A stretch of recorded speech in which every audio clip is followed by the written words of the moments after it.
আল্লাহ, জাগতিক চিন্তা থেকে ফারেক হলে আমার আপনার সাথে কথা বলতে ইচ্ছা করে,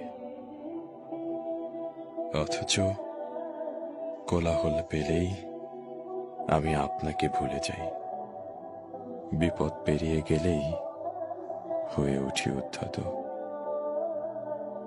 নিজের হাসরের দিকে তাকালে দেখি গোনাহের ভারে নুয়ে আছে আমার মিজান। পুলসিরাত পার হব, নেই তেমন কোনো জান। আল্লাহ, গুনাহ করলেও আমি আপনাকে ভালোবাসি।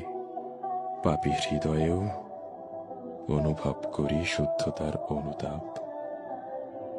আপনার সাথে আমার কথা বলতে ইচ্ছে করে। আপনি আমাকে হেদায়েত দান করুন, ক্ষমা করুন আমার যাবতীয় পাপ।